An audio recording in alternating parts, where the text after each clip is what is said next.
Hello, my name is David Lantz, and I want to talk to you about my new novel, The Chronicles of Belteshazzar. Imagine your son comes home from school and tells you that another student grabbed his Bible out of his hands and shouted, "Separation of church and state." And your son wants to know, what does that phrase mean? Well, that's the starting point for my novel, The Chronicles of Belteshazzar, designed essentially for kids in the age range of, say, 9 to 16. I have 3 adult kids, and now we have 4 grandchildren, and so this seemed like a good time to put this kind of story together. There are 3 basic themes that I want to touch on in the story. The first of them is how we can train up Daniels and Esthers in our own families by sharing the stories of our faith journey from our lives. You know, the concepts of what goes on in the book of Daniel can be applied to modern day sorts of things. And so if you've ever seen the movie The Princess Bride, you know that there's a grandfather who reads a story to a sick grandson when he's home. And in the same way, my story has the grandchildren coming to visit the grandparents over the weekend. Grandpa tells the story of the Chronicles of Belteshazzar, and the grandchildren keep interrupting to ask, "Grandpa, did that really happen in the Bible? Grandpa, can you explain that a little bit more?" And it gives Grandpa a chance to tell his story of his life and to work through some things that might not be as easy to understand for kids in that age group. And so I hope that by doing this, you'll think of ways to share your family's faith journey story with your kids and your grandchildren. There's a second theme, and that is that our God, the God of Daniel, the God of Christianity, is a moral God who offers forgiveness and wants to create a relationship with us. The Babylonian mindset with their pantheon of gods was all about power and authority, and their gods really were just powerful human beings who had the same problems and issues that we have. So Daniel thinks in a totally different way than the Babylonians.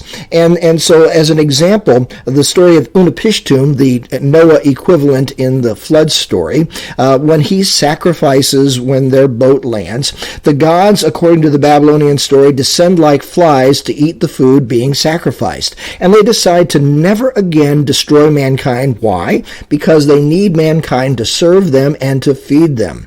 And so in the Babylonian story, mankind is simply slaves and servants. But in Christianity, we have a relationship with our God. And that comes through in the way that Daniel interacts with various people.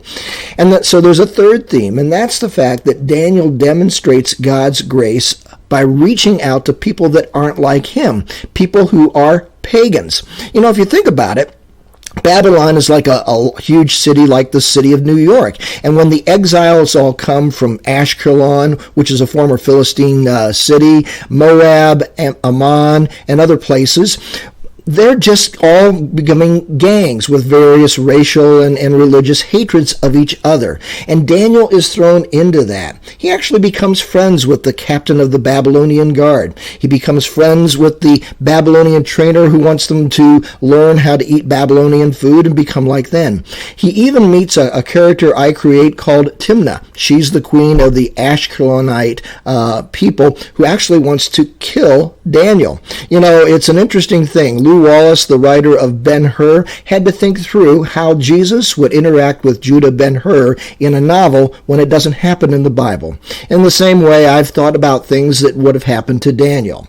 And so we see that these 3 themes keep popping up. How to raise Daniels and Esthers and by sharing your story of your own faith journey. How the moral God of Christianity offers forgiveness and a relationship, whereas the Babylonian gods are all about power and authority and cruelty. And third, how Daniel seeks to demonstrate God's gift of grace by interacting with other pagans and people that don't think like him, don't act like him, and that otherwise he would be enemies of. The Chronicles of Belteshazzar is available on Amazon.com in both paperback and Kindle versions. There's also a hardback version, which is great for libraries to order. If you have an interest in partnering with me, I'd love to hear from you.